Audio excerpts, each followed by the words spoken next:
3, 2, 1... Salut à tous, comment ça va en ce mercredi? Mercredi maintenant, vous avez l'habitude, c'est le jour des best-of, des rediffs de Twitch en mode Crystal Ball. Et là, justement, l'objectif lundi, c'était de présenter au mieux l'Eurobasket 2022 et de faire les meilleures prédictions possibles. Pour ceux qui ne savent pas, ça commence dès demain. Du coup, on va y aller en mode présentation du format, présentation de chaque groupe et surtout en mode prédiction des phases finales. Alors on ne perd pas plus de temps et c'est parti! Quelle équipe remportera l'Eurobasket 2022? Alors aujourd'hui, on va faire une grosse preview de l'Eurobasket qui va commencer jeudi là. Et en fait, dans cette preview, moi j'ai envie qu'on soit un maximum exhaustif, qu'on essaye de parler de tout ce qui est possible, de parler de A jusqu'à Z. Bon, par contre, ceux qui s'attendent à ce que je parle de cet Euro équipe par équipe, je suis désolé, même si ça aurait été intéressant et qu'il y aurait eu des choses à dire pour chacune des teams, et que si je suis honnête complètement, je maîtrise pas forcément tous les tenants et les aboutissants de certaines équipes comme les Pays-Bas ou la Grande-Bretagne par exemple, je me suis dit que non seulement ce serait pas forcément intéressant, mais surtout ça prendrait trop de temps et ça en perdrait pas mal de parler de chaque équipe vraiment de façon individuelle. Par contre, je me suis dit que le côté un peu plus cool, ce serait plutôt d'étudier la compétition poule par poule. Et évidemment, chaque sélection, même s'il n'y aura pas un gros focus sur toutes les équipes, aura droit à son petit mot, à sa petite phrase, voire même un peu plus à chaque fois. Mais avant ça, quand même, avant de parler de tous ces groupes, je compte bien vous parler du tournoi et du format, parce que je me suis aperçu que pas mal d'entre vous savaient pas vraiment comment allait fonctionner cet Euro, que ce soit le nombre de poules, le nombre d'équipes par poule, le nombre d'équipes qualifiées par poule. Je pense que c'est essentiel de commencer par ça. Ensuite, bien sûr, comme je vous l'ai dit, on analysera la composition de chaque groupe par groupe, poule par poule. Puis pour finir, et c'est ça qui me hype le plus, on passera à la phase pronostic, où là c'est vous qui allez jouer, parce que toute la deuxième phase, la phase éliminatoire, vous allez voir, je vous ai prévu un petit truc avec des visuels, via des sondages dans le chat, match par match, vous allez voter pour savoir qui se qualifie, pour faire ça tour par tour, huitième de finale, quart de finale, demi-finale, finale, histoire de voir à la fin qui, selon vous, sera le grand vainqueur de cet Euro. Et réellement, j'ai plutôt hâte de voir ce que ça va donner. Donc let's go, on va partir sur ce gros live preview avec du pain sur la planche qui nous attend. Donc comme prévu, on commence par le format, et déjà, ce qu'il faut savoir, c'est que cet Euro se déroulera sur 4 pays. Un pays par poule en fait, il y aura l'Allemagne qui recevra une poule, la Géorgie qui recevra une poule, l'Italie qui recevra une poule, et enfin la Tchéquie. Je viens d'apprendre qu'on disait plus la République tchèque, mais qu'on disait la Tchéquie, donc autant pour moi dans la dernière vidéo, je me suis planté, donc la Tchéquie recevra aussi un groupe. Chacune de des sélections en fait, jouera dans le groupe où son équipe joue en fait. Chacune des sélections qui accueille jouera dans le groupe où son équipe joue, ce serait dommage que soit l'inverse, on va pas faire jouer la Géorgie en Allemagne et vice versa, donc l'Allemagne jouera en Allemagne, la Géorgie en Géorgie, etc. Tout ça c'est logique. La phase finale, elle par contre, il faut le savoir, se déroulera en intégralité en Allemagne, à Berlin. Les poules, ce sera pas le cas, ce sera à Cologne, mais la phase finale, ça se déroulera à Berlin, donc l'Allemagne, quoi qu'il arrive, sera à domicile pendant tout le long de la compétition. Donc en d'autres termes, ce qu'on peut dire aussi, c'est que la France, qui est dans le groupe de l'Allemagne, n'aura pas à bouger. Donc elle changera pas de pays, elle changera de ville comme on l'a dit, mais au moins on sait qu'elle passera tout son tournoi du côté de l'Allemagne. Et ça peut être bien, ça évitera trop de déplacements et trop d'acclimatation. Ensuite, comme vous l'avez compris, vu que j'ai parlé de 4 pays, il y aura 4 poules qu'on détaillera après. Dans chaque poule, on aura 6 équipes. Donc le pays organisateur, comme on a dit, plus 5 autres pays qui, eux, sont issus des qualifs. Notons que pour la répartition des groupes, ça c'est quelque chose qui est assez peu commun. Chaque pays hôte a d'abord pu choisir ce que la FIBA a appelé un partenaire, qui automatiquement serait dans leur groupe. Donc ouais, chaque équipe choisissait une équipe dans le lot qui serait dans leur groupe. L'Allemagne a choisi la Lituanie. Moi je les aurais pas choisi les Lituaniens, mais l'Allemagne a choisi la Lituanie peut-être en pensant au tour suivant.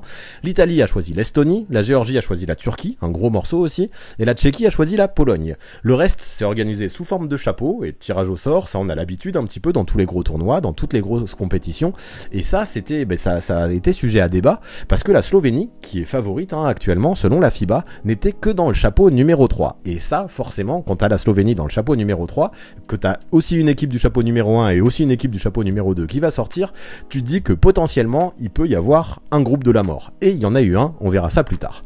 Ensuite, en poule, ce qu'il faut savoir, c'est que chaque victoire va compter 2 points et chaque défaite va compter 1 point. Ça, c'est pour faire en sorte que si jamais il y a une équipe forfait, bon, ça n'arrive jamais, mais sait-on jamais, si jamais il y a une équipe forfait, elle soit encore plus pénalisée car elle remportera 0 point. C'est pour ça qu'on donne 1 point à la défaite.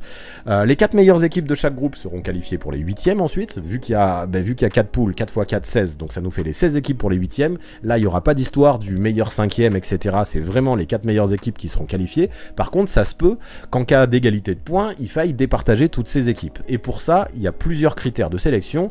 Dans l'ordre, ce sera les résultats des matchs particuliers entre les équipes concernées, la différence de points entre les équipes concernées par cette égalité aussi. Ensuite, ce sera la différence de points totale sur la phase de groupe. Et enfin, si tout est encore égalité, ce qui a très peu de chances d'arriver aussi, ce sera le plus grand nombre de points marqués depuis le début de la compétition.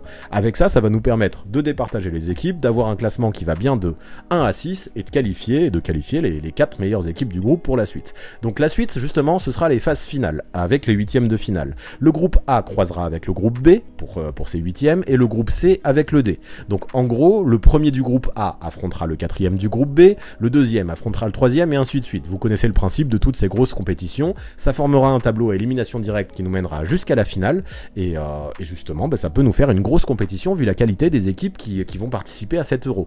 Notons pour finir aussi que chaque équipe devrait être composée d'un roster complet de 12 joueurs. Là, plus ça va et plus les effectifs définitifs sont dévoilés. La France a enfin dévoilé le sien, et plus ça va, plus on va connaître ses rosters.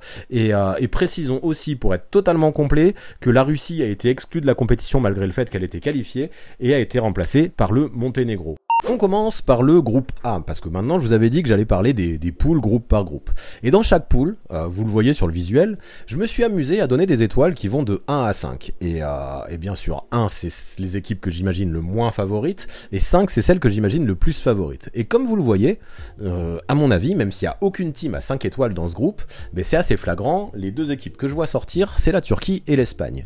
La Turquie, autour de son duo d'extérieur qui joue en NBA, qui sont Cedi Osman et Furkan Korkmaz, ils semblent très en forme en plus de ça, et j'apprécie beaucoup la prépa qu'ils sont en train de faire. Par exemple, faut noter qu'elle a poussé la Slovénie, qui est favorite de la FIBA, je le répète, pour cet Euro, jusqu'en prolongation en prépa. Et même si c'est que de la prépa et que forcément c'est difficile d'y donner beaucoup de valeur, ça montre qu'il y a des qualités dans ce groupe. Bon, on parlera pas non de la...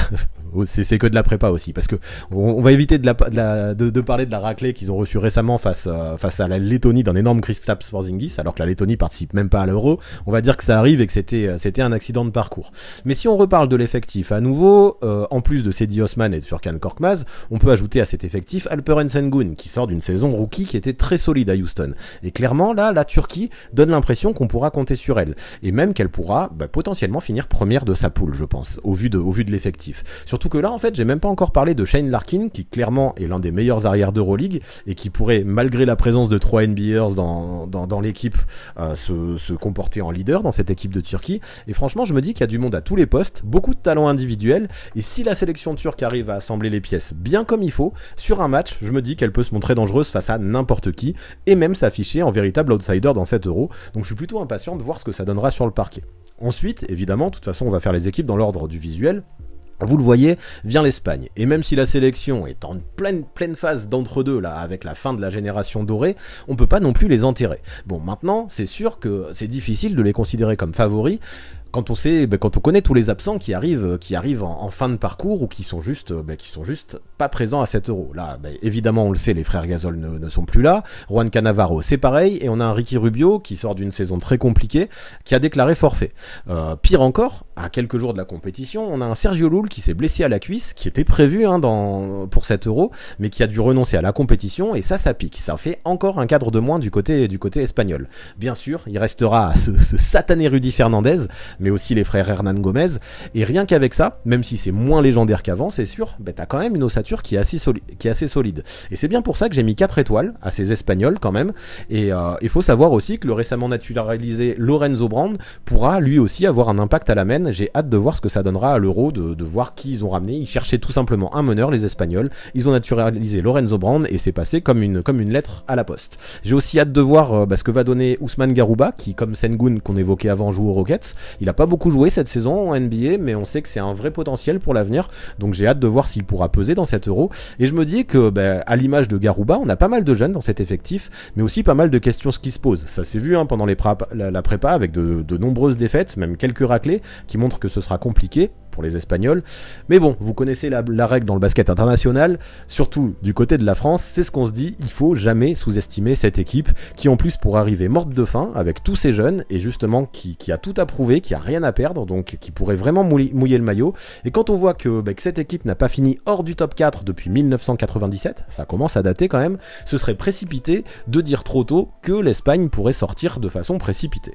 Ça fait 2 fois précipité, mais en tout cas, vous avez compris mon sentiment sur l'Espagne. Ensuite, ce qu'on voit, c'est qu'on aura probablement 2 équipes pour 3 places, à qui j'ai mis 2 étoiles à chaque fois. Ici, d'abord, on aura le Monténégro, qui définitivement, sans Nikola Vucevic, n'est clairement pas la même équipe.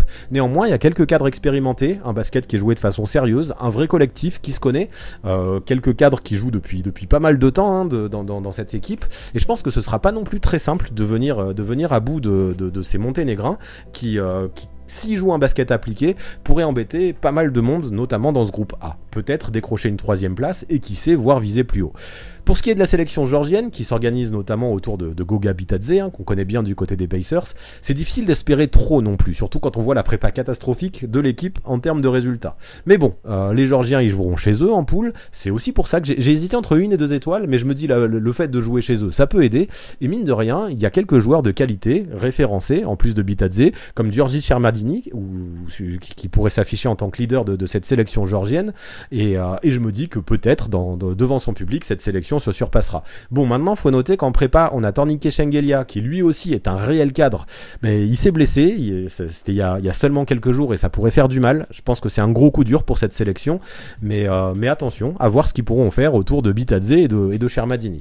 Ensuite, toujours à 2 étoiles, dans ce groupe, j'ai mis les Belges, qui eux aussi ont vécu une prépa très compliquée, avec notamment une grosse défaite face à la France, même s'ils ont fait illusion pendant un quart temps. Mais bon, pareil, encore une fois, dans cette équipe, on a des joueurs qui se connaissent, qui savent comment jouer ensemble, et là, on a le néo-Villeurbanais Obasohan qui peut être très bon, ou encore Ismaël Bako, lui qui était ancien, qui est passé à l'Asvel il y a quelques temps, et je me dis, pour la Belgique, qui sait, 1 ou 2 coups d'éclat seront potentiellement possibles, et avec 1 ou 2 coups d'éclat, ça peut suffire pour se qualifier pour la phase suivante. Donc une qualification reste envisageable pour les Belges, même si évidemment ça leur sera pas donné. Et enfin on finit avec la Bulgarie, qui est le petit poussé de ce groupe, qui elle aussi enchaîne les grosses déconvenues en prépa, même si on a Dibost et Sacha Vezenkov qui essayent de porter l'équipe sur leurs épaules. J'en attends quand même assez peu des Bulgares sur cette compétition, si je suis honnête, mais encore une fois, qui sait, ils pourraient nous surprendre. Donc maintenant, voici le groupe B. Vous rappelez, j'imagine, je vous parlais d'un groupe de la mort tout à l'heure. Eh bien, le voilà. Et dommage pour les Français, parce que c'est leur groupe. Et donc, les grands favoris de ce groupe, selon la FIBA en tout cas, c'est les Slovènes, qui sont très forts de leur gros parcours au JO, qui sont champions d'Europe en titre aussi, et qui s'organiseront autour du duo Luka Doncic-Goran Dragic. Déjà, ça envoie du bois quand on voit la qualité de ces joueurs. Autour de Luka Doncic, parce que ce sera quand même la star, de son talent et de son esprit de compétition, moi je me dis que chez les Slovènes, tout est évidemment possible. Et vraiment, les imaginer soulever le trophée à la fin, c'est clairement pas déconnant. Surtout qu'autour de ça, autour de Dragic et Doncic, on a des gars comme Zoran Dragic, le petit frère de Goran, non, le grand frère, le petit frère, en tout cas le frère de Goran, mais aussi Vlatko Kankar, des Nuggets, ou encore Klemen Prepelic, qui est passé du côté de Limoges et de Paris, ou même le naturalisé Mike Tobey, qui est excellent et qui rend de très bons services à la Slovénie. Donc vraiment, on a des qualités dans cette équipe, beaucoup de qualités, et évidemment, elle a de très grosses ambitions pour cet Euro. Les Slovènes ne les cachent même pas, et s'ils sont favoris de la FIBA, c'est pas pour rien.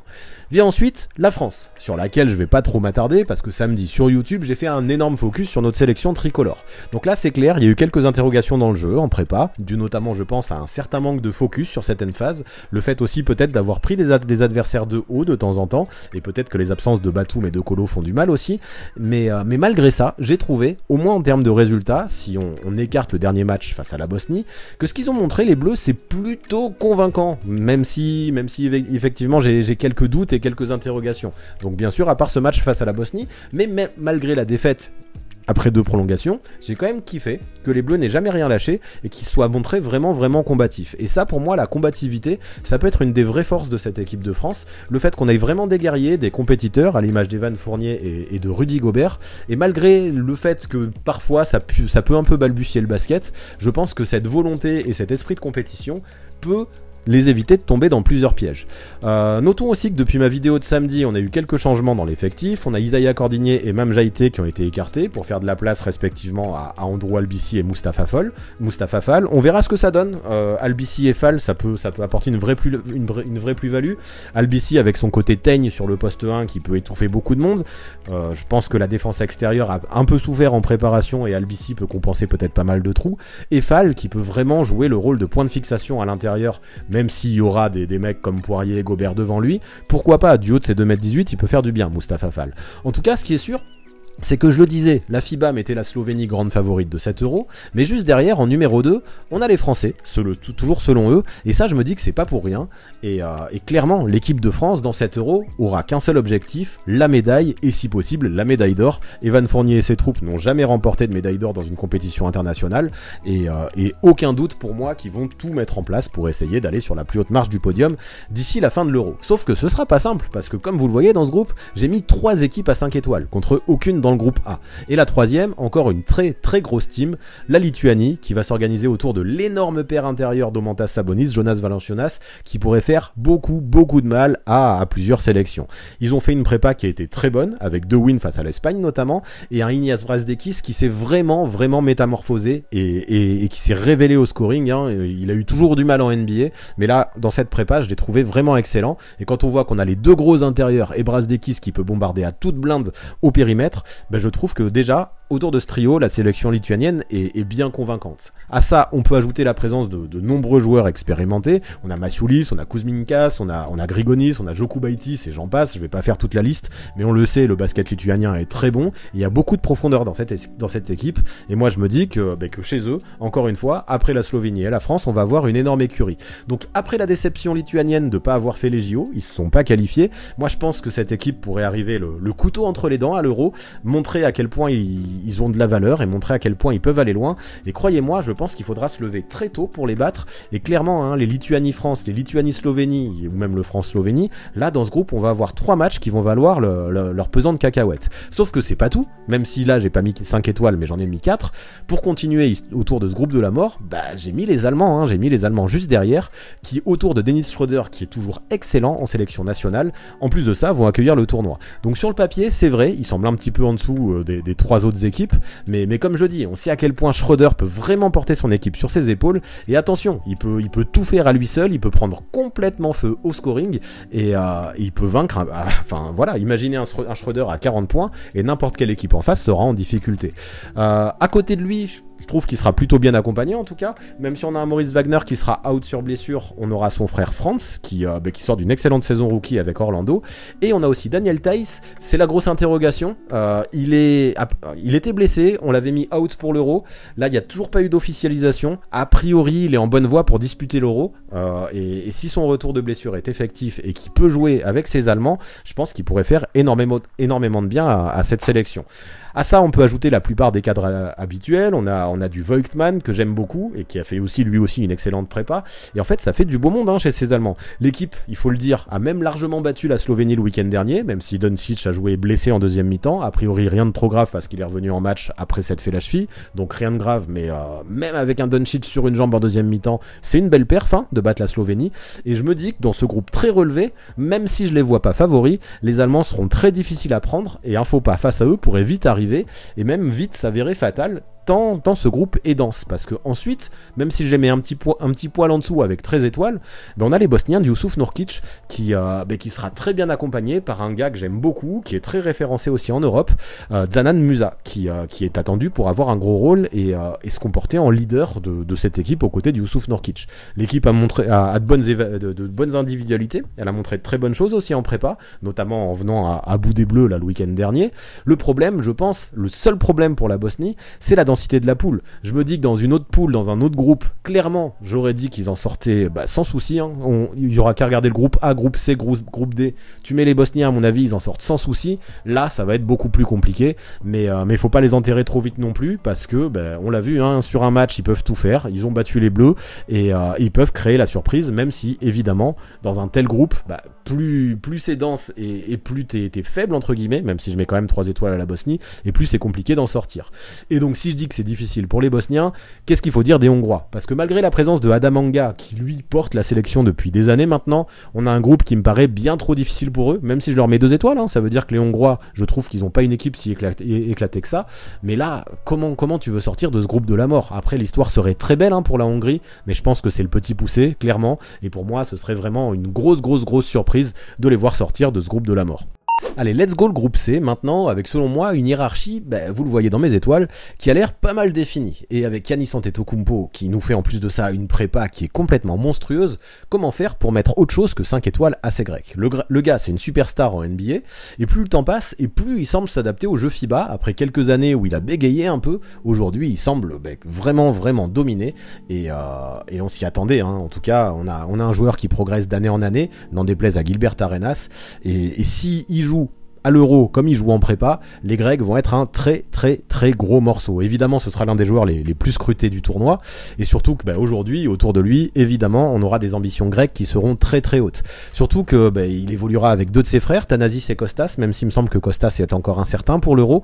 Alex a été exclu aussi de la sélection, il a été cut, tout en étant, on va pas parler que des frères Antetokounmpo, donc tout en étant entouré de joueurs de grande qualité. On a Sloukas, s'il peut jouer, parce que lui, il est blessé et incertain pour le moment. On a aussi Dorsey, on a Calates, on a Papanicolaou, on a tout plein, hein, des Grecs, on les connaît, ça fait des années qu'ils sont là pour la plupart, et je me dis que cette équipe envoie du bois, et clairement, ce sera celle qu'il faudra abattre dans ce groupe C, qui s'avère assez ouvert, je trouve, pour la sélection grecque. Ensuite, on aura les Italiens, à qui j'ai mis 4 étoiles. Quand je leur ai mis 4 étoiles, on avait un Gallinari qui était encore présent. J'ai hésité à leur enlever une étoile avec les blessures de Gallinari, et j'ai décidé de pas le faire, même si évidemment, ça c'est un gros coup dur de devoir se passer de Danilo, qui était censé être le leader de cette équipe italienne, en leader expérimenté, et qui s'est sévèrement blessé au ménisque, au genou, là, le week-end dernier, et qui pourrait même manquer une bonne partie de la saison NBA. Cependant, moi, si je les ai laissés à 4 étoiles, c'est que je me dis qu'il y a quand même du monde derrière lui, et il sera suppléé notamment par 2 jeunes très prometteurs, auxquels je crois, notamment Simone Fontecchio, qui va arriver en NBA, et qui, à mon avis, avec ses qualités de scoreur, peut faire beaucoup de mal et beaucoup de dégâts face aux défenses NBA, mais aussi Nico Magnon, qui, bien sûr, fait des erreurs de jeunesse, fait pas mal de petits déchets, hein, quand il joue, mais avec sa fougue et sa folie, je pense que l'Italie a 2 bonnes pièces pour le futur. À ça, on peut ajouter des mecs, encore une fois, qui sont référencés comme Luigi Datome, comme Nicolo Melli, comme Polonara, et dans cette team, j'ai l'impression qu'on a un bon mix entre le talent, l'expérience et la jeunesse. Donc tout ça, c'est pas mal. Même si évidemment, quand on voit les Grecs et quand on voit les autres équipes à qui j'ai mis 5 étoiles, c'est difficile de les imaginer favoris. Je me dis que 4 étoiles, c'est bien. Ce serait plutôt entre 3 et 4, je le conçois, avec la blessure de Gallinari. Mais allez, je les ai laissés à 4, parce que ouais, j'y crois plutôt pas mal à ces Italiens, en tout cas dans ce groupe C. Je dis pas que ça va aller très loin dans la compétition, mais je me dis que normalement ça doit sortir du groupe C, et c'est bien pour ça que je leur ai mis ce score-là, surtout en recevant devant leur public, du coup, devant la phase de poule.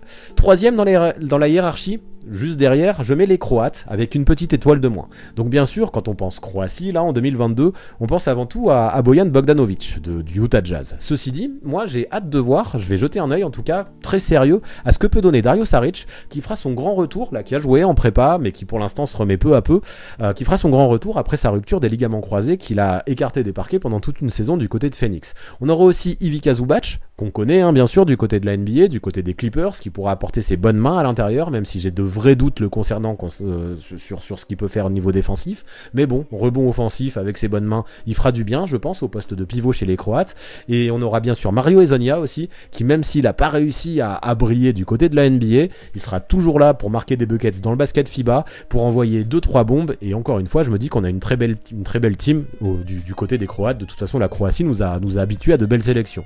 On peut ajouter Jalen Smith, qui a été excellent lui aussi en prépa, on a Krunoslav Simon qui est expérimenté lui aussi, on a la jeune pépite Karlo Matkovic qui peut vraiment se dévoiler pendant cet Euro, et je me dis que ça fait du monde et ça fait quand même un roster qui est dense. J'ai encore quelques doutes, c'est pour ça que j'ai pas mis 4 étoiles pour les Croates sur la façon dont peuvent s'assembler toutes ces pièces. Je sais pas vraiment ce que peut apporter Saric, comme je le disais, j'ai des doutes sur le côté défensif, que ce soit Bogdanovic, que ce soit Zubac, que ce soit Hezonja, on n'a pas grand monde qui défend, ça peut envoyer vraiment des bombes dans tous les sens en attaque, mais voilà, c'est Trop d'interrogations pour la défense pour mettre 4 étoiles, même si eux aussi j'ai hésité entre 3 et 4. J'ai préféré leur mettre 3, mais attention, si tout fonctionne et que finalement ils nous font des matchs à 120 points, j'exagère un peu 120 points, mais des matchs à plus de 100 points, mais il y aura peut-être pas besoin de beaucoup défendre pour remporter des matchs, et ils pourraient faire de belles surprises dans ce groupe qui est plutôt ouvert, et à mon avis eux aussi devraient en sortir sans trop de problèmes, à condition, encore une fois je le répète parce que c'est important, de se sortir un minimum les mains des poches en défense. Un cran en dessous des Croates, j'ai mis l'Ukraine avec 2 étoiles, l'Ukraine d'Alex Len, que lui aussi on connaît du côté de la NBA, qui en prépa s'est montré plutôt à son avantage quand même, malgré des hauts et des bas. On a un effectif qui est physique, qui est solide, qui pourrait mettre en difficulté pas mal d'équipes, hein, grâce aux bons babards qu'ils ont à l'intérieur, et toutes les équipes qui pourraient manquer de concentration, toutes les équipes qui pourraient les prendre de haut, toutes les équipes qui joueraient trop soft, eh bien on a des Ukrainiens qui pourraient leur mettre des coups et grâce à leur dureté peut-être venir à bout. J'attends également beaucoup de Zvi Mikhailuk, même s'il vient de se faire couper du côté de la NBA, qui pourrait prendre quelques coups de chaud au scoring. Lui aussi, hein, c'est un vrai shooter, un vrai scoreur qui dans le basket FIBA pourra écarter le jeu, pourra balancer quelques banderilles de loin, donc attention à lui. Je pense pas que les Ukrainiens puissent disputer la première place du groupe, ni la deuxième, mais je me dis que finir dans le top 4 et se qualifier pour les phases finales, ça semble quand même tout à fait envisageable. Et pour boucler, avec les équipes auxquelles j'ai mis une seule étoile, il y a l'Estonie et la Grande-Bretagne. Là, si je suis honnête, on a quand même 2 sélections qui me semblent trop justes pour sortir de ce groupe C. Quand je disais qu'il y avait une hiérarchie, c'est que pour moi, on a la Grèce qui est vraiment au-dessus, on a Italie et Croatie qui viennent derrière, on a l'Ukraine qui est encore un petit cran en dessous, mais pour moi, ces 4-là sont quand même bien au-dessus de l'Estonie et de la Grande-Bretagne. Allez, peut-être l'Estonie, je les mets au-dessus de la Grande-Bretagne aussi parce que potentiellement ils peuvent faire un petit coup autour de Kerr Kriisa, un meneur très prometteur que j'ai hâte de voir à l'œuvre, et avec une équipe qui s'est vraiment soudée apparemment lors des qualifications. Par contre, soyons francs aussi, je donne pas très cher de la peau des Anglais, et ce malgré le retour d'Ovi Soko. On verra si ces 2 équipes arrivent à me faire mentir, je leur souhaite en tout cas, mais a priori dans ce groupe C, c'est bien ces 2 sélections que j'imagine rester sur le carreau. Dernier groupe, le groupe D, dans lequel, évidemment, je vois la Serbie de Nikola Jokic comme grand favori. Attention cependant, parce qu'on a Vasilije Micic, qui est très talentueux, hein, et qui est attendu comme le 2e meilleur joueur de la sélection derrière Jokic, qu'on attend déjà depuis des années en NBA, qui a connu une alerte à la cheville en prépa. Bon, a priori, les dernières news sont positives, il va pouvoir jouer, mais si c'est pas le cas, on a une absence pour l'Euro qui pourrait faire vraiment beaucoup de mal aux Serbes. Surtout qu'il faut noter également en parallèle l'absence de Milos Teodosic, qui est un choix fort du sélectionneur, qui a décidé de ne pas le prendre parce qu'en gros, Teodosic avait du mal à assumer un rôle de remplaçant. On estimait du côté de la Serbie que c'était un petit peu trop juste pour être titulaire, donc on a carrément écarté Teodosic du groupe, et voilà, s'il manque Teodosic qui a été écarté, plus Vasilije Micic qui pour l'instant est blessé, ça peut faire quand même des grosses absences du côté serbe, sachant que Bogdan Bogdanovic ne jouera pas non plus.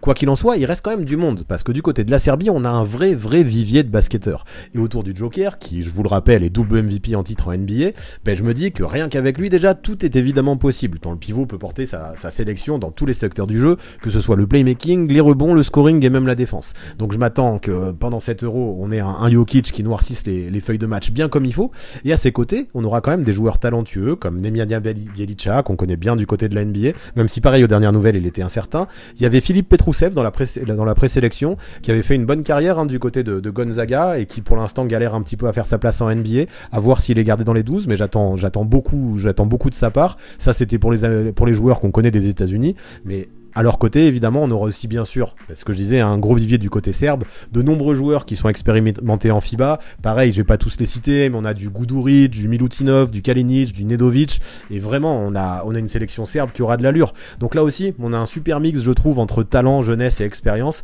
et je pouvais pas faire autrement, en étant objectif, en tout cas en essayant de l'être, de mettre 5 étoiles à ces Serbes, qui clairement peuvent s'afficher comme des favoris pour l'Euro, au même titre que la France, au même titre que la Slovénie, au même titre que la Lituanie. Bien évidemment, c'est très difficile de départager toutes ces équipes. Après, j'ai 3 équipes à 3 étoiles, à commencer par la Finlande de Lauri Markkanen, qui dernièrement, en prépa, marche littéralement sur l'eau. Il est trop fort, hein. Il a planté 42 points il y a pas longtemps dans une victoire qui était hyper serrée face à l'Ukraine, et il a prouvé que lors de cet Euro, il va falloir définitivement compter sur lui après sa bonne saison du côté de Cleveland.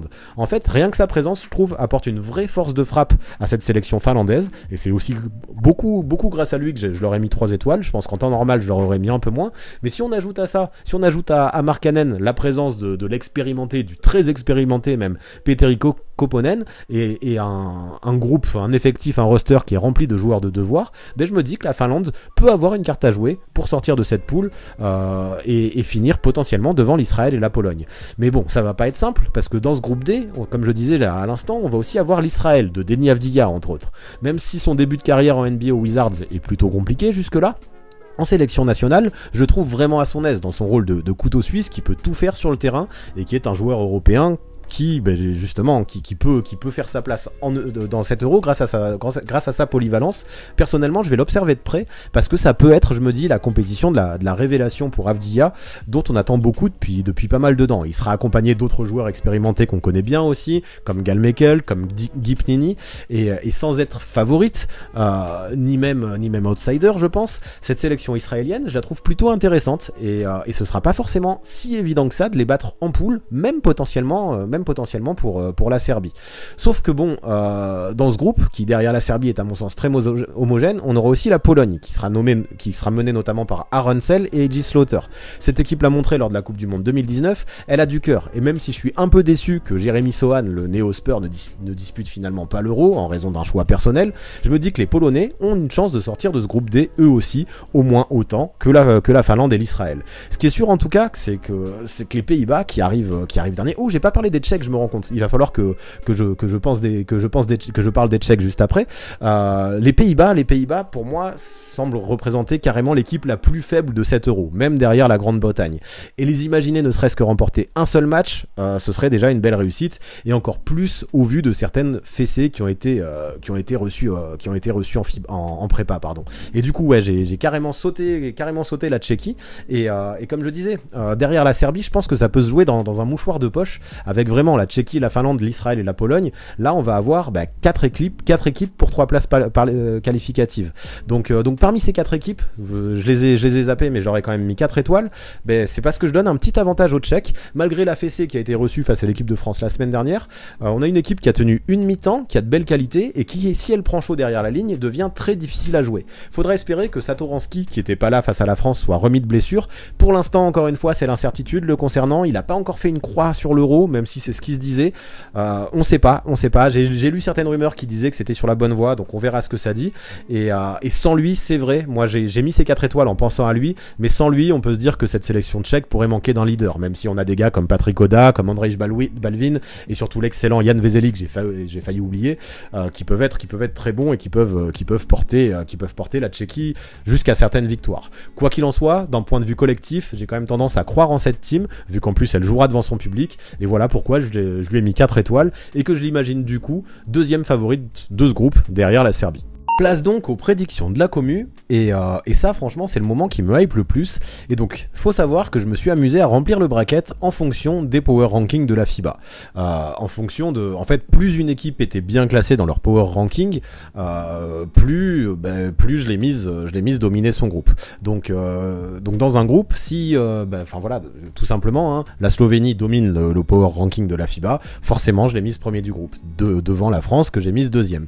Donc ça m'a permis de classer tous les groupes en fonction des power rankings de la FIBA de 1 à 6 et de qualifier comme prévu les 4 équipes selon la FIBA, bien sûr. Ça n'arrivera jamais comme ça, parce que rien ne se passe jamais comme prévu, mais les 4 équipes qui se qualifieraient selon ce classement et selon les forces en présence. Là, ce qu'on voit, c'est que la France, en terminant deuxième de son groupe derrière la Slovénie, affronterait le Monténégro dès les 8e. C'est pas forcément un morceau facile, mais nous aurons aussi quelques affiches qui vont être intéressantes, Nous aurions, dans ce monde complètement virtuel, des affiches intéressantes. Moi, là, si je devais en noter quelques-unes, le Lituanie-Espagne, dès les 8e, pourrait me hyper très très fort. Ça pourra envoyer du lourd. On a d'autres affiches également aussi, comme le Grèce-Israël qui peut être pas mal, le Turquie-Allemagne, le Tchéquie-Croatie, le Italie-Finlande, même si forcément j'aurais bien aimé voir un duel Gallinari contre Markkanen, mais le Italie-Finlande peut être cool.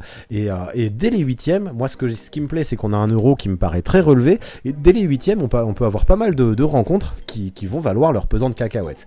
Mais ce qui va être cool, c'est là de voir, selon vous, qui passera jusqu'en quart de finale, et pour ça, on va lancer tout un tas de sondages. Donc là, on a fini la première partie de vos votes. Et donc on arrive au quart de finale que vous-même avez décidé. Le plus serré, ça s'est joué à une voix près, ça a été le Turquie-Allemagne. Et j'avoue que s'il y avait un huitième de finale Turquie-Allemagne, ça pourrait être super chaud dans les tribunes en Allemagne, avec une grosse communauté turque en Allemagne. Donc ouais, ça a qualifié l'Allemagne sur du 51-49. Et donc c'est l'Allemagne qui passerait selon vous. Et ça nous ferait des bons quarts de finale. Il y a eu quoi qui a été serré aussi? Le Tchéquie-Croatie, même si la Croatie a fini par gagner. Vous étiez pas mal à croire aux Tchèques. Le Finlande-Italie aussi, vous avez préféré la Finlande. C'est vrai que l'absence de Gallinari, malgré le fait que je pense que Fontecchio sera très bon, je comprends, moi aussi j'aurais voté Finlande, et ça nous fait des bons quarts de finale. Là, ce qu'on voit directement tout en haut du tableau, c'est qu'on aurait un France-Grèce, et un France-Grèce qui pourrait être vraiment décisif pour chacune des deux équipes, parce que forcément ça fait partie des deux équipes qui sont parmi les favorites de l'Euro, entre autres, avec la Slovénie, la Lituanie et la Serbie. Et ce France-Grèce montre que il faudra pas faire de faux pas. En fait, au premier tour, si la France finit deuxième et que la Grèce finit premier, et il y a des chances que la Grèce finisse première, si la France finit deuxième, on aura droit à un quart de finale France-Grèce. Il faudrait presque limite que la France finisse troisième ou quatrième, quoique tu finis troisième, tu risques de taper les Serbes. Non, franchement, la meilleure place pour les Français, on va pas dire qu'on veut qu'ils finissent quatrième pour jouer une autre équipe. Non, franchement, la meilleure place pour les Français, ce serait de finir premier, comme la Slovénie. Là, on voit la Slovénie qui serait en quart contre la Finlande. Et c'est peut-être le quart de finale le moins serré qu'il y aurait de tous. Donc, d'où l'importance de finir premier du groupe, parce que le France-Grèce va envoyer du bois. Après, on a du Allemagne-Croatie, qui peut être pas mal. L'Allemagne à domicile, je le répète, mais la Croatie avec une énorme force de frappe en attaque. La Slovénie, qui archi favorite, je pense, en quart de finale face à la Finlande, malgré la présence de Markkanen ou de Petteri Koponen, les Slovènes doivent être largement au-dessus. Et enfin, un Lituanie-Serbie, qui pourrait être au moins aussi beau que le France-Grèce. Le duel entre le duo d'intérieur, Sabonis, Valanciunas contre Nikola Jokic de l'autre, peut vraiment envoyer du lourd. Et là, ce qu'on voit dès les quarts de finale, c'est qu'on a potentiellement un euro très élevé dans les phases éliminatoires, et que forcément il y aura des déçus. Donc on va voir qui est-ce que vous qualifiez, vous de votre côté, en demi-finale. Et donc là, on arrive à la fin de vos votes pour les quarts de finale, et vous avez fait passer la France à 60% contre 40% pour les Grecs. Donc certains ont avoué que c'était par chauvinisme, mais d'autres ont dit qu'ils avaient voté la France aussi en toute objectivité, parce que la FIBA, mine de rien, dernièrement en tout cas, dans son power ranking, mettait la France devant la Grèce. Et c'est vrai que de toute façon, quoi qu'il arrive, je veux bien qu'il y ait du chauvinisme, mais c'est très difficile de choisir entre la France et la Grèce. Autant jeter une pièce à pile ou face un peu et voir qui c'est qui gagnera. Donc vous faites passer la France, très bien, ça me va. J'aurais peut-être voté la Grèce personnellement, mais clairement, comme je dis, ce sera un match très incertain, et s'il y a un quart de finale comme ça, ce serait quelque chose à manquer sous aucun prétexte. L'autre quart de finale, le quart de finale suivant, le deuxième, c'était un quart de finale qui a priori sera d'un moins bon niveau, même si ça pourrait être un match qui plaît.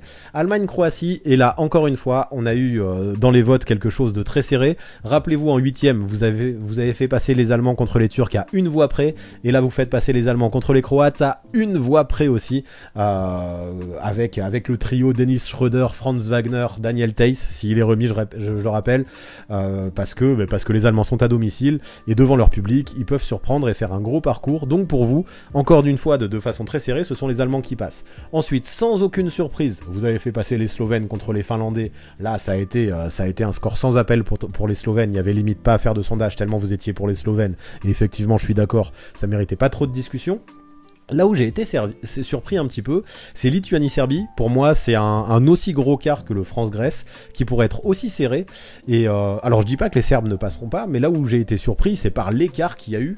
Vous avez fait en sorte dans le sondage que la Serbie écrase la Lituanie, alors que moi, c'est peut-être... j'aurais eu tendance, mais parce que j'aime un peu le côté surprise et le côté outsider, j'aurais peut-être eu tendance à voter la Lituanie, parce que j'aime vraiment ce que cette équipe peut montrer.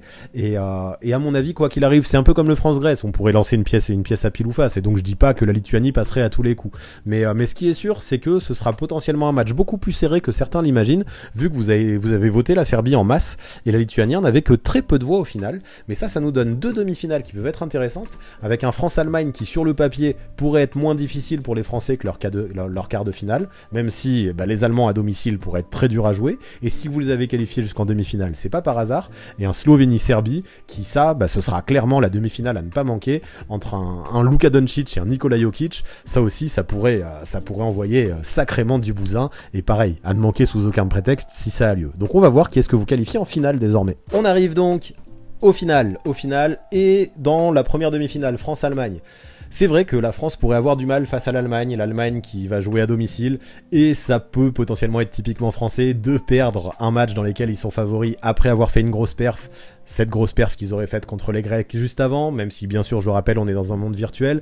On rappelle aussi que les Allemands avaient battu la France en 8ème lors du dernier Euro, donc les Français auraient potentiellement une revanche à prendre, mais vous avez qualifié les Français de façon plutôt large, et c'est vrai que dans un tel duel, effectivement, les Français seraient favoris. Ce qui a été assez fou, dans la deuxième demi-finale, c'est le Slovénie-Serbie, où en plus de ça, vous avez été nombreux à voter, et malheureusement, mais c'est assez rigolo, vous avez été aussi un nombre pair à voter. Et là, pour vous, c'est du 50-50. Autant de votes pour la Slovénie que pour la Serbie.